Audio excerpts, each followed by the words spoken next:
Tilly hugs a tree. Book says see you later. And we've got a Trill Symbiont on board. Hey, everybody, and welcome to the Seventh Rule with Cirroc Lofton. Hello, hello.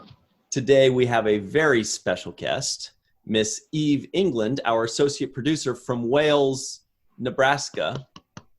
Hi, My name is Ryan T. Husk, and today we are doing a review of the brand new episode of Discovery, Season 3, Episode 3, called People of Earth, directed by Jonathan Frakes, who apparently suddenly loves lens flare. I don't know if you noticed all the lens flare on the bridge, but that came out of nowhere.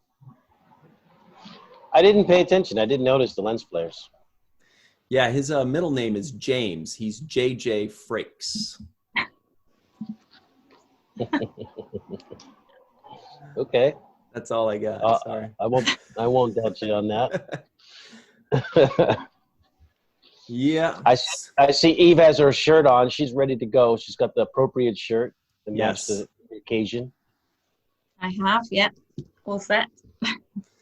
Is Discovery your favorite series, Eve? I think it's definitely my favorite new one. Okay. Still, obviously, Deep Space Nine is still my favorite, but I have to say that some of the directions of this new Discovery is really exciting, actually. And obviously, we've had a few nods to Deep Space Nine today, so I think out of the new one, I'm really, really pleased so far with this how Discovery and where it's going. Let's hear the nods to Deep Space Nine first of all, shall we?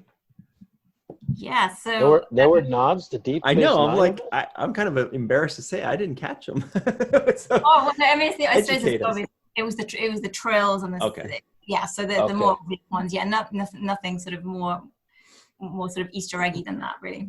Okay. Yeah, there are a couple really cool new concepts in this episode.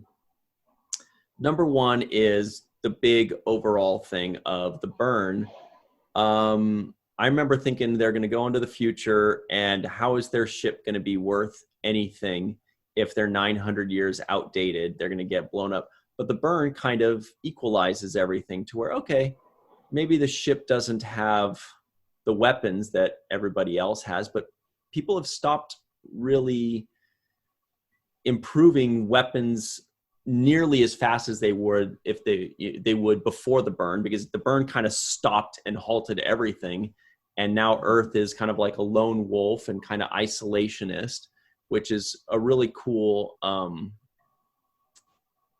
it's a really cool premise. And I think that it totally works. And I'm interested to know kind of like the mythology and the lore of the last 900 years that led up to where they are right now.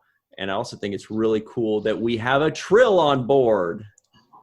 Those are the two most exciting things to me, I think. Yeah.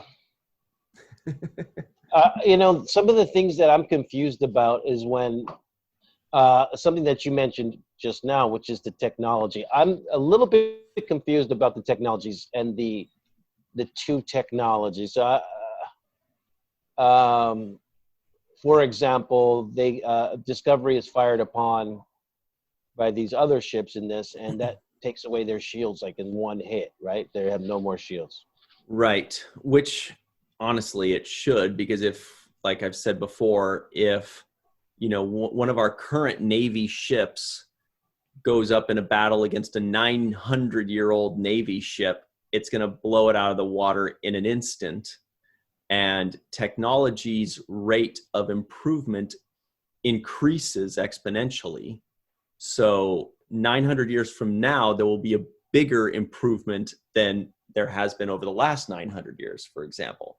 So they should have technology that can just obliterate anything from 900 years prior.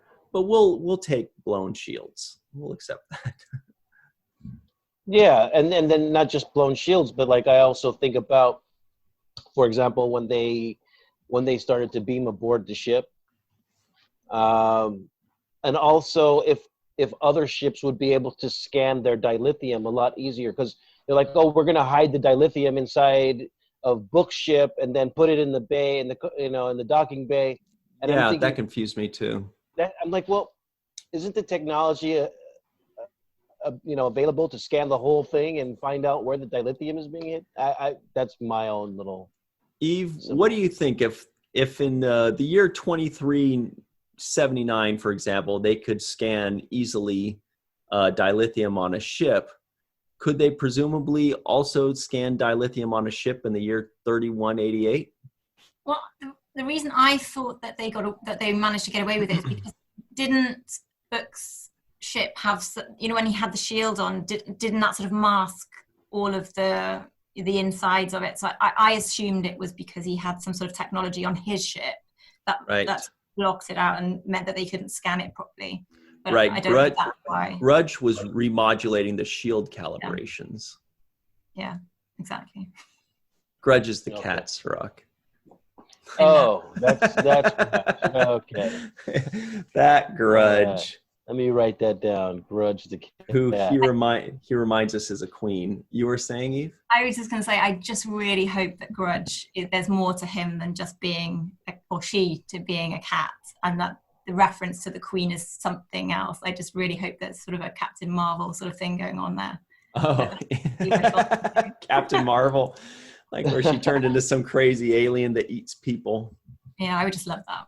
But I mean, she's a super amazing cat anyway, without that, but I just think that would be funny. I think Grudge eventually later on becomes Ta'ana in Lower Decks. Backwards in time through this reverse time travel.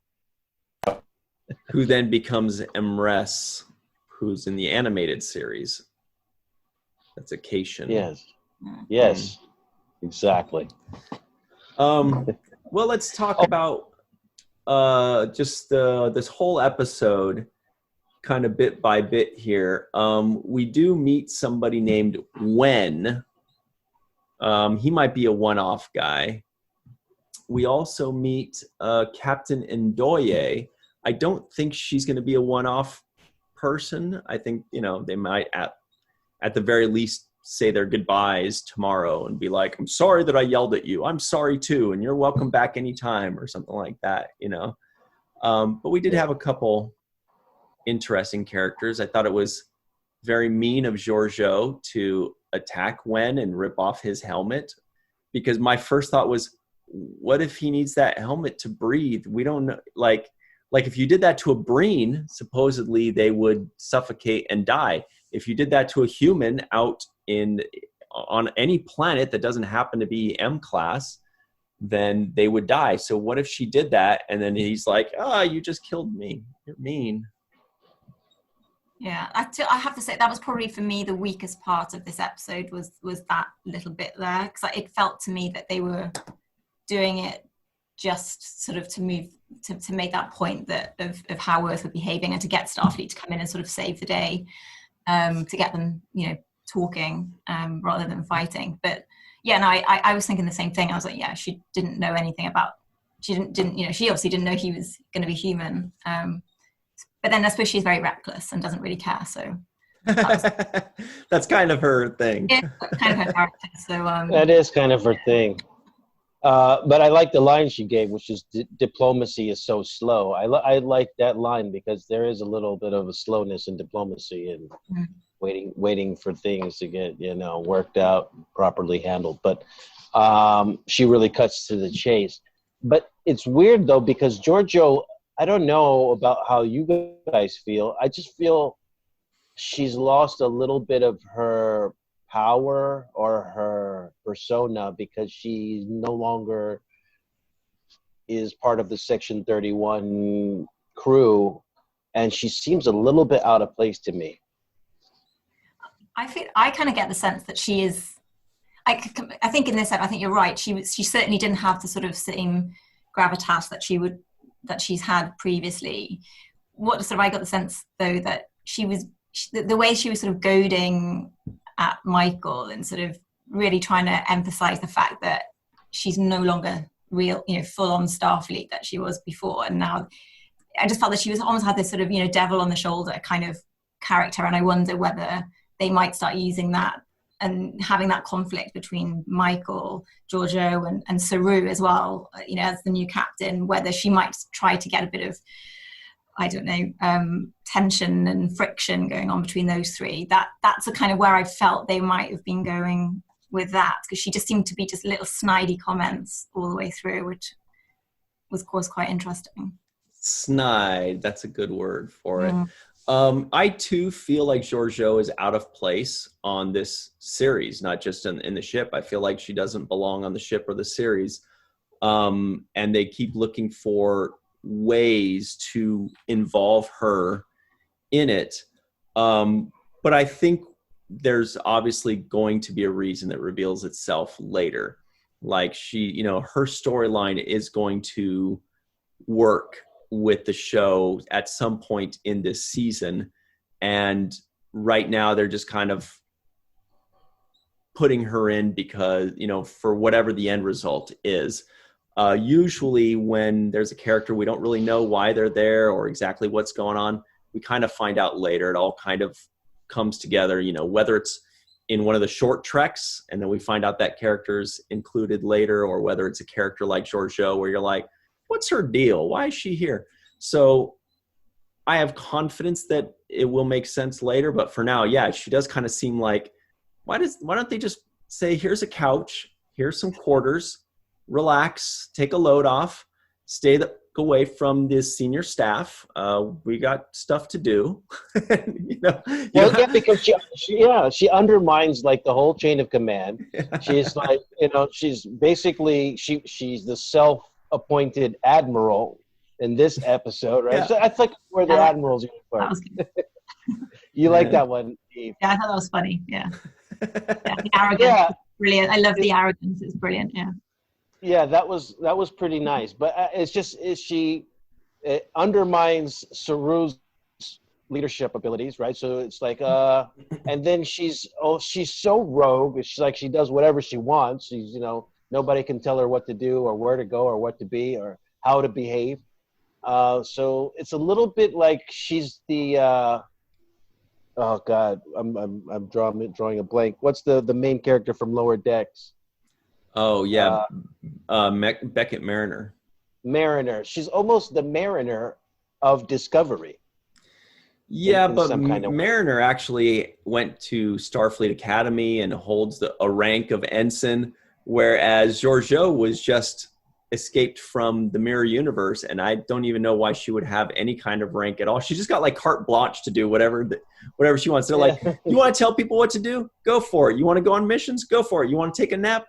Hey, you do whatever you want, Georgiou, because we're afraid of you. Basically, and that's exactly what I feel. Especially during the moment where Saru was kind of, contemplating what to do. Should he fire her, and should he not fire? And should he chase after Burnham, who's got all the dilithium in the ship? And he's making that kind of process as a captain would, like, what's the right thing to do here? And she's in his ear, like, don't you know what Burnham's trying to do? She's got a plan and this and that. And I'm like, would she just shut up and let me think over here? Let me try to figure out what's going on. So it's kind of weird having her around. She's not really the greatest fit, in my opinion. But I do like the development of the other characters on the show. I really like Stamets in this one. And I like Tilly a lot in this one as well. I wanted to ask you, what do you think Captain Sisko would do about Georgiou if he were in Saru's place? Do you think he would say, okay, I'll thank you for telling me. I'll listen to that. Yeah, I think he would have Major Kira kick her ass. I think there would be a huge fight scene between Kira and Georgiou. Guaranteed. Wow. That'd be good, yeah. But yeah, I did want to also say, like, I feel like the ship is kind of bottom heavy. I mentioned this once or twice before in other shows, but I feel like Saru doesn't have anybody. He has, there's Michael Burnham, who doesn't even necessarily want to be there and isn't even 100% sure if she's Starfleet anymore, or even if there is Starfleet. And that's his first officer. That's his own first officer is kind of like, I'm not even really sure if I want to be here or whatever. And then after that, he's got a chief engineer that's off doing his own thing. He has Ensign Tilly. He needs a couple lieutenants. Like this poor guy is scraping the bottom of the barrel right now. Like, so they probably do have these lieutenants roaming around, like Reese and Bryce, as you can see them in the pictures. But then I'd like to see them developed a little more, and Detmer as well, so that, you know, like where they come in on a senior staff meeting and offer their expertise in something. Because otherwise, this poor Saru, that's why he's listening to Georgiou, is because he doesn't have anybody else. Everybody else is dead. This poor guy. Yeah. How are you able to determine who the senior staff is with those uniforms? I mean, how do you know who's a lieutenant and not? You know, they've got like stripes on their sleeve or something. I'm trying to remember. I just know it just from being a nerd and from like knowing their names. Like I know that's Ensign Tilly, I believe Bryce and Detmer and Awasakan and Reese are lieutenants. I think Nilsson is also, I think they're all lieutenants of varying degrees except for Tilly. Do you know, Eve? No, I mean, I've always wondered that. It's not very clear, is it? There probably is something. Yeah. It isn't. It's not as obvious as the pips, is it? Yeah, the pips or the color designation. The color was really easy for me. Okay, he's a science officer. He's operations guy. It was easier for me to identify who was who with the colors. But now with these uniforms, it's really difficult for me. So I'm looking it up on IMDb, and yeah, all 5 of the ones I mentioned are all lieutenants. Detmer, Reese, Awasakan, Bryce, and Nilsson. All 5 of them are lieutenants, not junior grade, not lieutenant commander, but just straight up lieutenants. So it'd be great if 1 or 2 of them kind of established themselves or were established as a little bit above the others and became part of like the senior staff in some way. But I guess they're not really there. They're kind of in a go, go, go mode and not in a talk, talk, talk mode, which makes Georgiou happy. Tilly's a lieutenant as well, or no? No, she's an ensign. She's an ensign, right? Yeah. Yeah, the ensign is leading here. Did you like the visit to Earth? I'll let Eve answer that one. Oh. Did you like Earth? I mean, I was wondering how that tree was still there, because I thought it should have been a sequoia or something which does live for thousands of years. I don't know what type of tree it was, but it seemed to be that 1,000. There's not many trees that live to be 1,000 years old and look that healthy as well. I was thinking. Well, maybe in the future they give it really, really good, like Miracle Grow stuff that, makes it live forever. I did kind of do that mental math real quick too. I was like, well, sequoias can live up to like 5,000 years or something crazy like that. This was not a sequoia. I don't know what it was. Maybe an oak or something. I don't know. But I'm not a treeologist, as the French say. So what do I know? Is that what the French say? Treeologist. They do. I actually thought the same thing. It's funny how we all kind of it's a real passing thought, so it's nothing that I'm going to spend too much time on. But when they say it's a 900-year-old tree, you're thinking to yourself, really? I mean, it was big at the base, so it looked like a redwood in the size of the base of it. So it actually made me think, where did they film that little piece? If that's green screen or if that was actually on location. Those kinds of thoughts were going through my head. What I did like to see because I was at the start where they were just on the the view looking down, and I don't think you could see the Golden Gate Bridge from there. Love that stuff. I liked how they finished with that, and I just thought, how is that still there? It's gone through so much, and it was just, I like the fact that the whole hope theme was really sort of shown by the fact that bridge is still there 1,000 years later.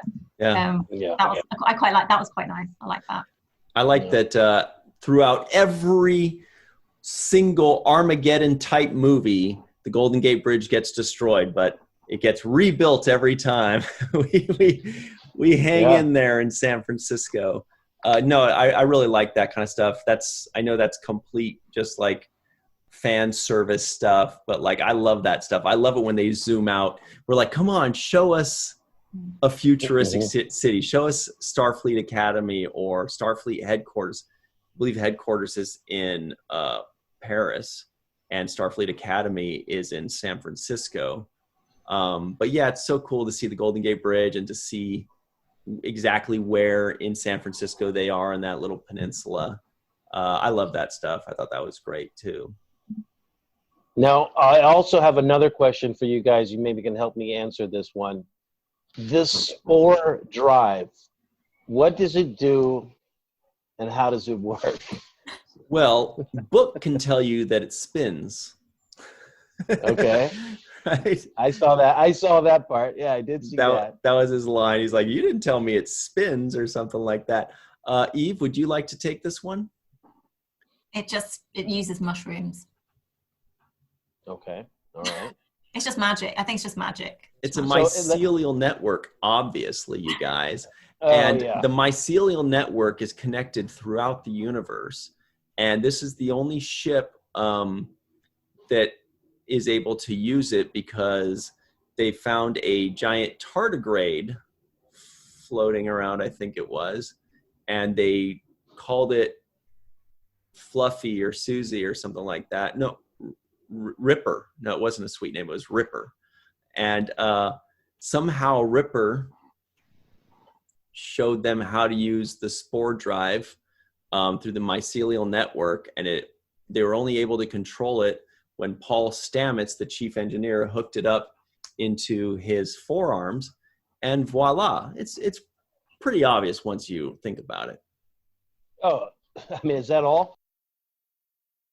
The question that I really have, I guess, is it a system that powers the ship?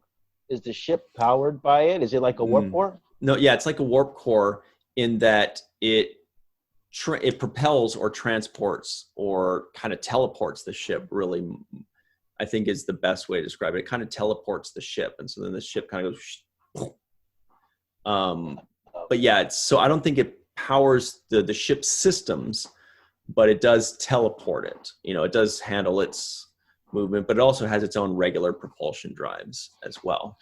Okay, so would the spore drive be a replacement to the warp core? So would it be the fix to them not having dilithium? Would it be the thing that you can say, all right, we don't have dilithium, but we have these spore drives and we can power our ships with it? Is that the idea? Right. Yeah, it's very convenient, isn't it? Yeah. So I don't know if they still have a warp drive as well as, but I don't think so. I think it's just the spore drive is what they use, which is perfect, because then if the burn happens again, they're like, we're fine. Go ahead and burn away. We're just fine. And we haven't been privy to what it is that caused all the dilithium to explode, right? They haven't really said That's the mystery, yet. Right? Kind of like season 2, the mystery was the Red Angel. What is the Red Angel? This is kind of what caused the burn. And actually, I'm finding that to be a really interesting mystery. Like I like that. That's more of an interesting mystery to me than the Red Angel thing, because it seems like something that's on a really big scale, and it could have been deliberate. One thing that confused me, and maybe you guys can answer, is that somebody said that it affected mostly Starfleet ships, is what they said. And I was under the impression that it just wiped out all ships that had a running warp drive. And now they're saying it was mostly Starfleet ships. Did I hear that right? I don't really get that. Yeah, they did say that. The only thing I thought of that was just on the basis that there were more of them and that they were more numerous in terms of warp ships than anyone else. But yeah, they did say that though. Yeah. Yeah. And the other thing that I had a little bit, I kind of agree with you, Eve, that I thought that just because Starfleet had more ships, that most of the ships would be Starfleet once they all exploded. But I had a confusing thing, because on one end they said all the ships exploded. And then on one end, they said that all the dilithium became inert.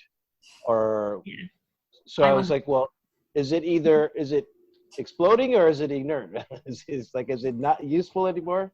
Yeah, I had to check that with I said, isn't inert mean that it doesn't react to things? But then they said, because in the prologue, then they said that the dilithium was inert first, though didn't that sort of die out first, and then you had the burn. So then Starfleet was trying to find an alternative to warp travel.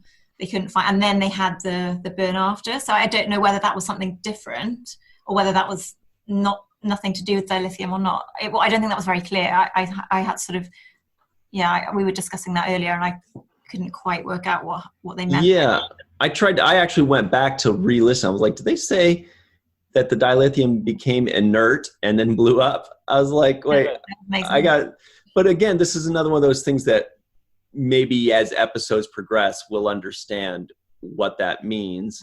But yeah, that did kind of almost sound like a contradictory line. But I did find it interesting that just prior to that, as Eve just mentioned, they were trying to find different methods of, or different chemicals or means of travel to replace the dilithium, because that was a source that was running low, which is obviously a metaphor or an allusion to, fossil fuels, which we use on Earth. We're trying to find different means of propulsion and things like that, because this is a limited resource.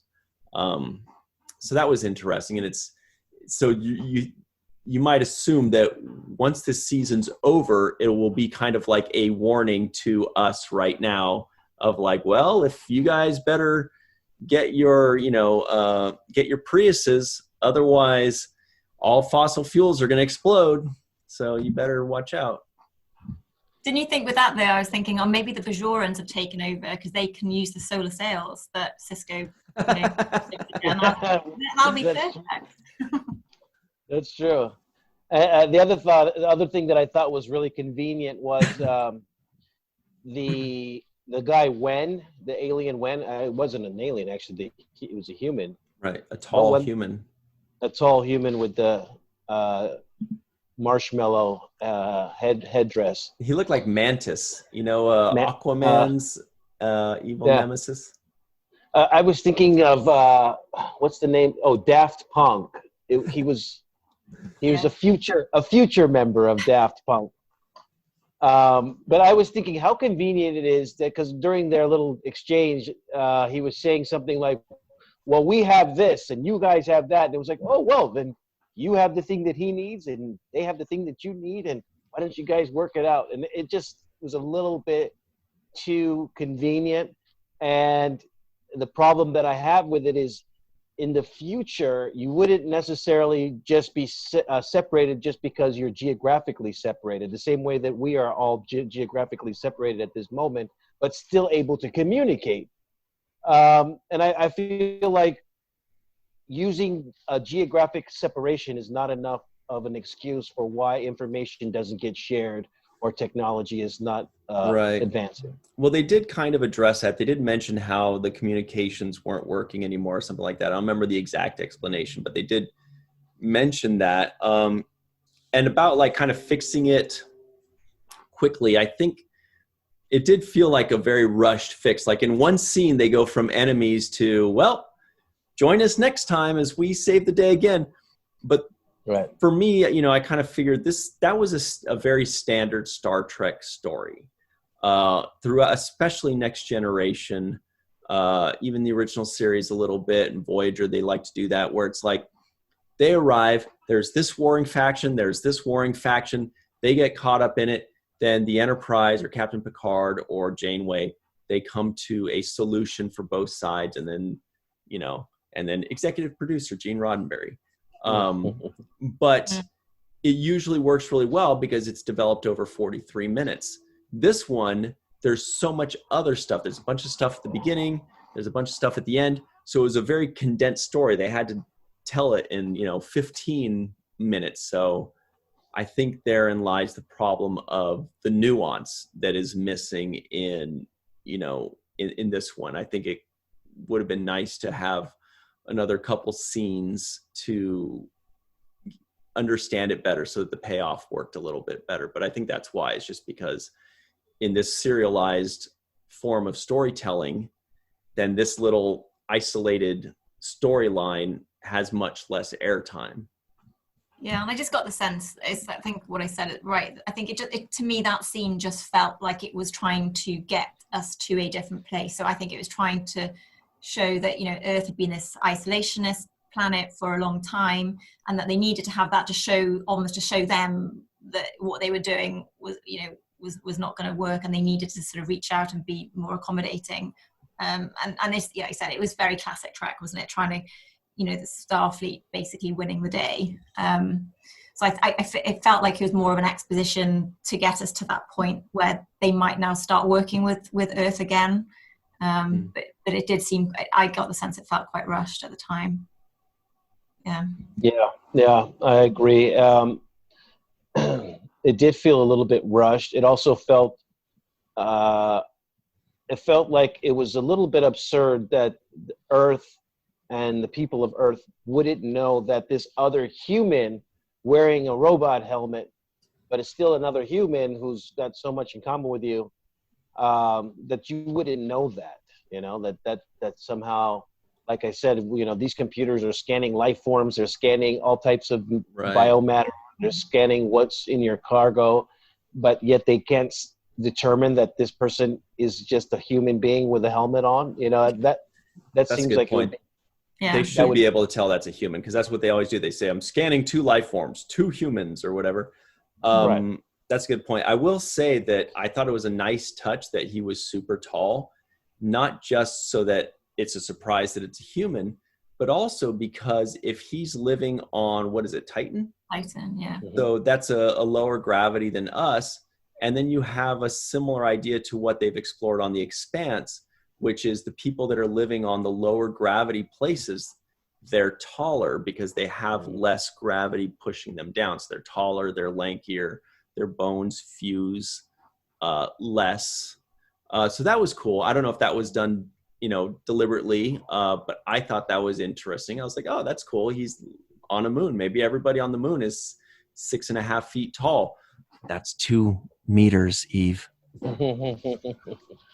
Actually, 2 meters is 6'7", but whatever, who's counting? I did like the way that Saru steps into the role of captain in this episode. I mean, I think that's one of the main themes of this, was just to make him the captain. Mm-hmm. And I actually like the way Burnham made the gesture of kind of twisting the chair towards him. It was like a really subtle thing, but she kind of took the swirly chair and swirled it a little bit towards his direction. And I thought that was like a nice little subtle way to say, you know, the floor is yours. Swirly chair? Yeah, the swirly captain's chair thing. You know, that thing. Yeah, no, it was nice. And it's nice to see it's our first alien captain, I suppose, for the main shows, which is quite interesting. The first alien captain, I wrote that down as well. I thought that was kind of a big deal. Well, now in 3188, he's really not the first now. He's like the 1,000th or millionth or something. But yeah, he is the first, technically. Yeah. And that's really cool. Couldn't have happened to a nicer guy. I also thought that it was nice that we saw, for you Disney fans out there, we saw Wall-E out there fixing the ship. I don't know if you guys noticed the little Wallies outside fixing the ship. He's like, no, I didn't see the Wallies. Oh, that was, he's like, Eve. Oh wait, wasn't that was the character's name was Eve, right? Yeah. Oh, that's perfect. I said Eve, wow. And I was like, oh wait, Eve's right there sipping in front of us. Okay. You know what I took notice of? What was that? It looked like a bulletin board type thing where they had a bunch of the communicators on there and Tilly was arranging them. What was that about? I think that was a memorial for that's right. Crew members who died, because I felt this is very Battlestar Galactica when they were sort of, and I thought that was quite nice. You never really see this in Star Trek, where you have all these people die and everyone just gets on and no one really cares. And I just thought that was sort of quite quite a nice moment where they actually recognize that these people have actually died after seeing, you know, the war zone or the med room in episode, the last one. I thought that was, yeah. So I thought that was a really good way of doing it with the different badges. Yeah, I like that too. That was a nice touch. That was Tilly paying respects. I think they are making Tilly out to be kind of the moral compass of the show, kind of like the heart of the show, to where we feel the emotions of the episode through Tilly. She's the representative of, you know, how we're supposed to feel. And she's showing us, look, we've lost a lot of people, and she's adding a new comm badge every day, it seems, you know. It's a sad moment. It's cool, and it's cool to see all those comm badges. Yeah, like Battlestar Galactica. Captain Sisko at one point does have a moment where he's reading over all the dead, but we'll address that in due time, Cirroc. Aye, aye, Commander. Yeah, only one eye. We're not pirates. Oh, okay, all right. That was a great line. Yeah, well, do you guys have a favorite moment? There are a few for me, but did you guys have a favorite moment that really stood out to you?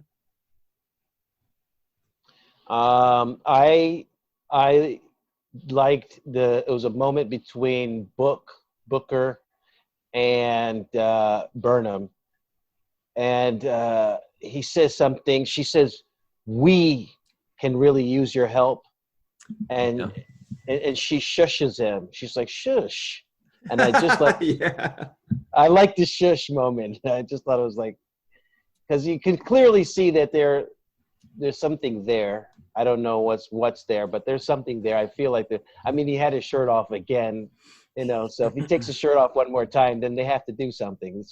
That's the rule. We know we're going to see Book again, right? I mean, he's not gone forever. That's why in the opening thing I said, Book says, "See you later." He doesn't say goodbye.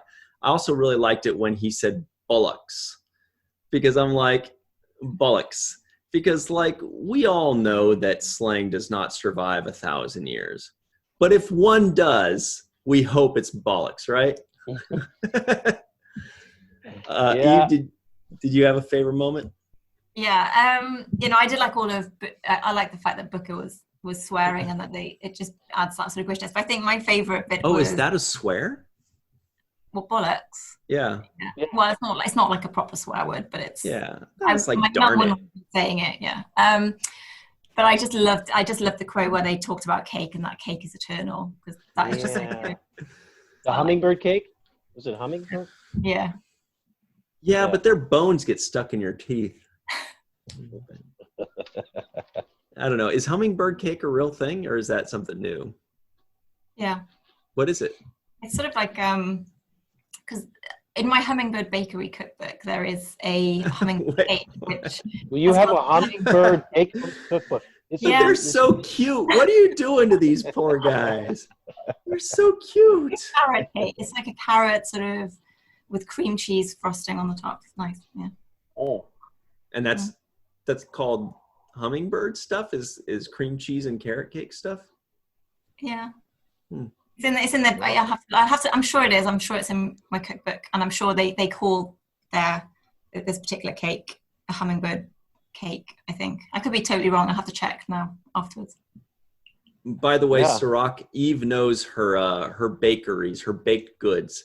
She has she bakes a little like a gingerbread man or a little human biscuit representative for the rugby Six Nations tournament. And when the team loses, she kills or eats the... she chops the head off with your head. Yeah, it's the cutest thing. And so she bakes the biscuit, or the little, I don't know what you call them, but you know, it's like a biscuit, a gingerbread man, and she gives them the actual uniform of the team. Oh wow! Yeah, this time they've been around for 6 months though, so that I wouldn't eat them now. They look a bit worse for wear. I would. What do you call them? Are the gingerbread man or biscuits? Biscuits. Yeah, they're the six biscuits. So 6 Nations. Yeah, 6 Okay. Anyway. We haven't mentioned the Trill. We need to talk more about the Trill. I think you're right. Yes, ma'am. And now this Trill does not have spots running down her face, right? Right, because she is not a Trill. She has a Trill symbiont in her. So theoretically speaking, I mean, we're assuming she is the first non-Trill to have that symbiont, that parasite, that worm, that slug inside of her. And they're saying that's why she's having problems accessing the memories of that symbiont, because she's not a Trill. I'm guessing that's not the only reason. I'm guessing they're going to find out that there's a different reason why she can't access it. But there's certainly a mystery and a very interesting story to be told there. Do you guys have any theories? Well, I'm really hoping. I just got, there was a couple of things where they said that Trills, you know, they can live for sort of so many years. I'm just really hoping that this symbiont goes back to maybe even new Dax possibly, or something like that. That'd be just really interesting. And I just got the sense that like the Tween, what do they call the Tween menace? Yeah, I'm looking for her name. It's like Adira.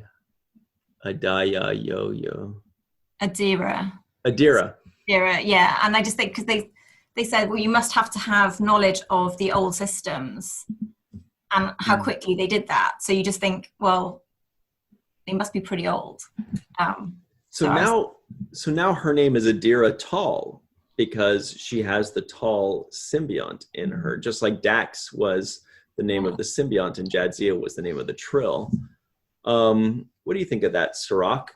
Pretty fun, pretty good stuff. Yeah, I like the way Stamets was really like annoyed by this character. Get your 16-year-old hands off of my console and off of my stuff. I liked that exchange. I also like Stamets kind of finding somebody who was smarter than him, kind of, or as smart as him. So it was a challenge for him. It's like, oh wow, you know all this stuff. I can talk to you in the way, and you know, and freely, and not have to kind of dumb down what I have to say. So I thought that was a nice pairing, the two of them. I did enjoy their interplay. I also liked when Tilly is in the middle of that, and she says something like, I think this character that we're talking about, this Trill character, she says something like, "Wow, this place is like a museum, you know, but everything's still new," right? She's like, "Well, Tilly, museums are cool, so whatever." Yeah, I like that. I like that little line. Oh, good old Tilly. You guys have any predictions for where this is going to go next episode or throughout the season? I know I asked the tough questions. Yeah, I could say that I thought there was a moment there. It was the moment where they were negotiating between when and how. The people of Earth. Yeah. the people of Earth and when were in that negotiation scene with Cirroc. And I felt like they were making this the moment where the Federation is coming back, right? There was like a moment where they're like, okay, this diplomacy, this meeting between these two people at this exact moment is now the budding beginning of the return of the Federation, because we finally found two people that can work together. They have different things that each other needs, and they are human. You already have the basis for the start of the Federation, which would be the United Earth Defense Force, right? So they would have a force. There's already a structure there to kind of piggyback on and kind of rebuild the Federation. So that's where I feel like they're going towards resurrecting the greatness of the Federation. Interesting. Now, they do have... supposedly they still have 6 races or 6 star systems in the Federation, or is it in Starfleet? I don't remember which one, but I think it's in the Federation. They haven't told us who that is or what that is yet or anything like that. Do you have any theories about that, Eve? Any guesses?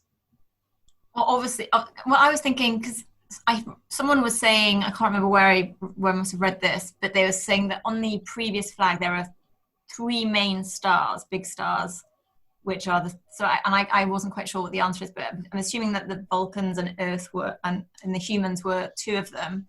But I wasn't sure, because we were just having a think about the Romulans and thinking about the current timeline that their homeworld has been destroyed. That would be quite interesting to see if, you know, what the sort of fallout of that is in 1,000 years. Because I don't know who the third race of aliens would have been, the founders of the Federation. But I'm wondering whether that was because there were only 2 on this new flag, which obviously. Well, the founders of the Federation were 4. It was humans, Andorians, Tellarites, and Vulcans.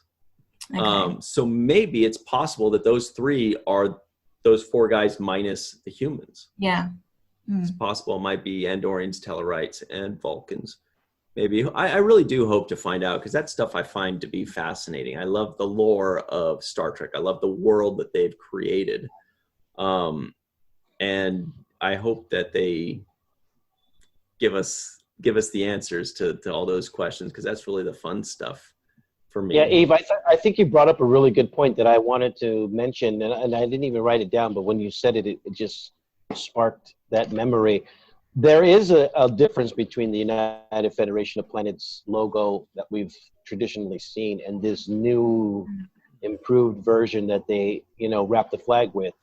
So I wondered too, myself, you know, what was the significance of them altering it? Is it just like updating the comm badges like they do normally from series to series? I know Voyager had a different comm badge than DS9 and so on and so forth. Or is it something more like what you were describing? Is it about who the alliance is made up of? You brought that point up because it's something that I was thinking when I was watching it. Yeah, and that's what sort of I was thinking.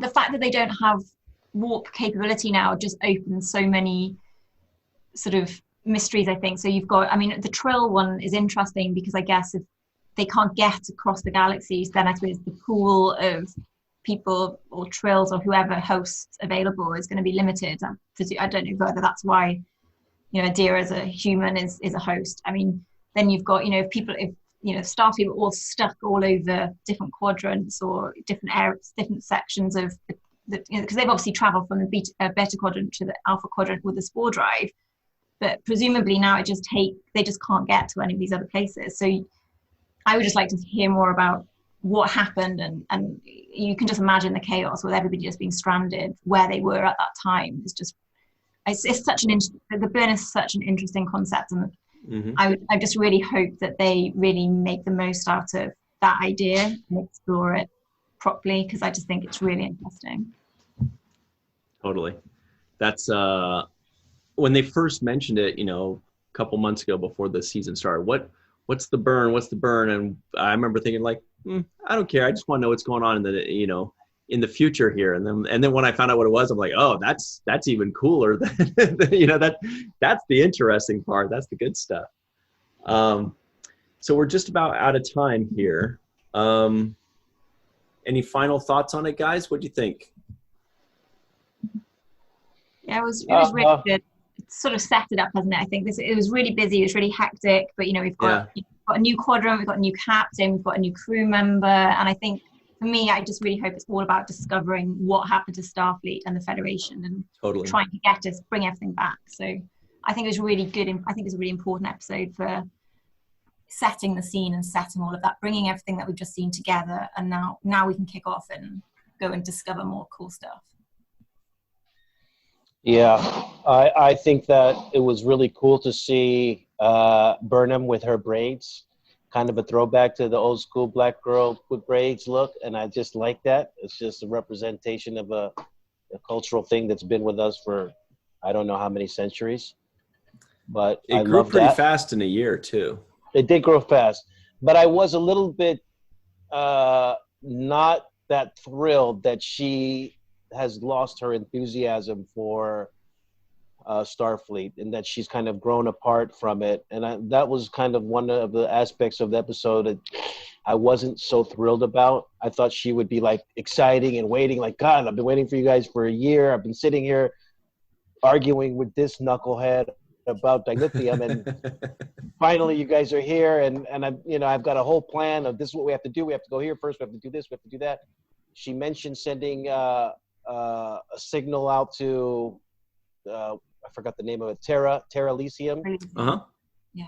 So I was just thinking maybe she would have more things kind of lined up during the year that she's been waiting for them. Like, this is the course of action. We got to do this, this, and this. But it felt like she was like almost abandoned all that and started a whole new life. And, and now she's looking back like, do I really, almost like I don't know these people a little bit, and I was a little bit taken back by that. But I'm looking forward to seeing where they're going to go. It's still a mystery, and I think that's one of the beautiful things about keeping us in the dark about what's around the corner. It is a mystery, and that's why we're watching the show. We want to find out what's going to happen next. Yeah. I can get it with Michael. I mean, I feel like after a year of seeing what the universe is like now and knowing that there's no more Federation, there's no more Star, she's like, that ship has sailed. And so she misses her friends and her family, but she's accepted that her career and her life as she knew them were over. But I think that where you're going, Cirroc, is I think that drive is going to come back at some point in this season. She's gonna go back to her roots, and she's gonna be like, all right, I'm back to Team Starfleet. I'm good with it. I think so. Anyway, I think we've done a lot of good today. Scoot over, Saru. I want my captain's chair back. He's like, but I thought you said, yeah. But when I said that, I was high on a year of, adventures. Now I'm back. What is Synthahol? Is it called Synthahol? Yeah, Synthahol. Also, really quickly, I want to say that I love your bracelet, Eve. It looks. Is that the famous Melissa bracelet? It is. It's the Deep Space Nine cuff. It's let me show that. It is walking art made by Melissa. We include that in the description box below. Also, thank you for reminding us, Cirroc, both of you are drinking from some mugs that are made by Abyssinian Kiosk, which is Cirroc's sister's company. We will include that website in the link below. If you want to get an awesome mug, that design is the Sisko Kid. You can get it on a shirt. You can get it on a mug. You can get it on a motorcycle if you put the mug or the shirt on a motorcycle. But anyway, check it out in the description box of this video. Abyssinian Kiosk and walking art made by Melissa. Great.